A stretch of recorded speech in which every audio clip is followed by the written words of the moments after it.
Update tayo guys. Ito na yung siro.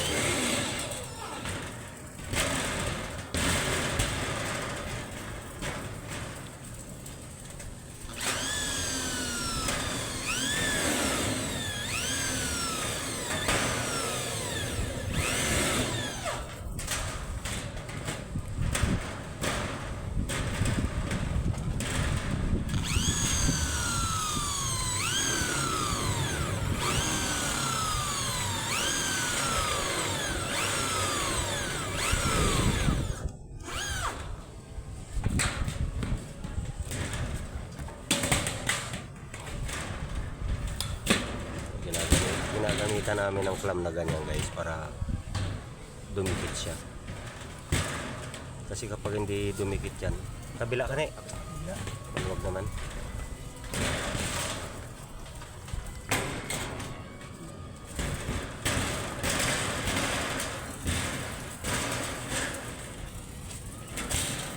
Ito na lang ng mga siruho na to guys, yung ano. Yung iba kasi natatapos na rin namin. Hirap na magkating kasi makapal talaga guys yung ano, steel dip.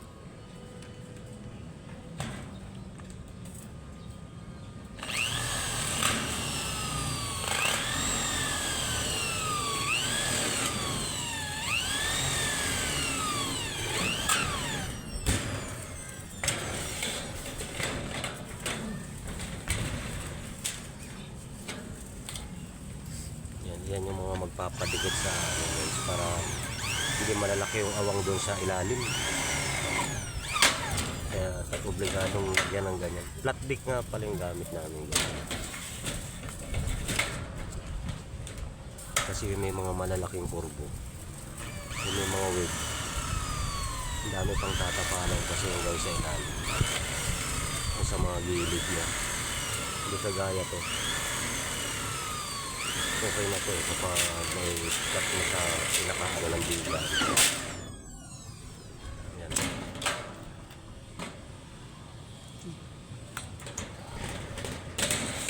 Halos lahat yan guys, ganyan naman ang ano namin.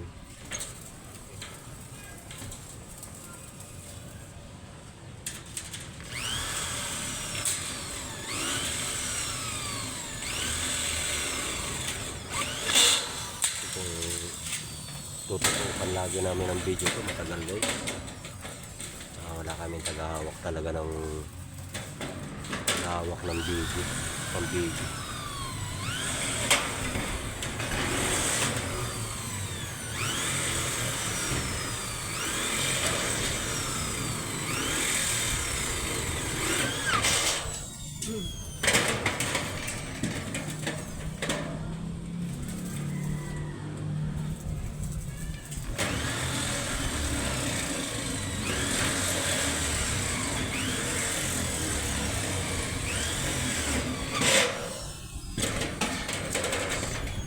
Ikutin naman natin ibang mga anong siroho. Ito na yung mga siroho nyo guys na ano, ito yung pinakaano ng biga nyo. Yung mga siroho yan. Tapos sa kabila ito naman.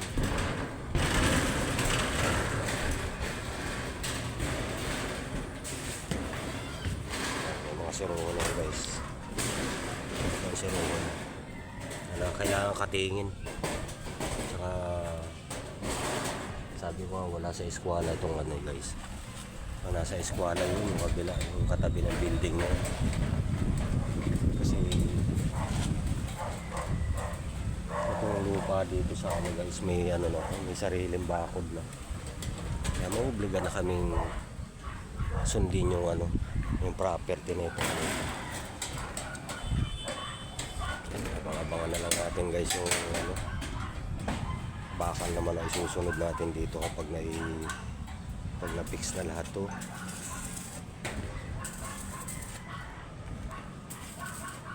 Nandito na lang muna to guys, yung ano namin na to, video na to. At least tapos naman na yung steel dip guys.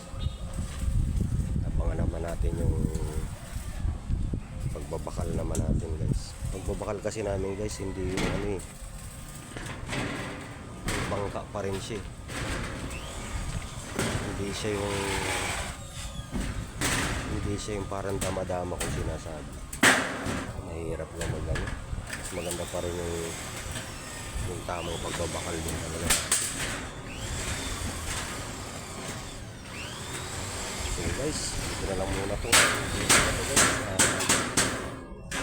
Pusin na namin itong ano na to. Ito na lang naman. Ito, tapos yung pag-welding ng pinsan ko, ayan.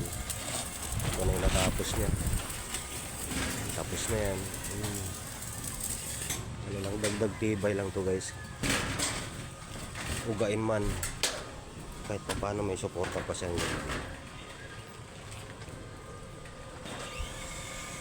Sige guys. Ito na lang muna to.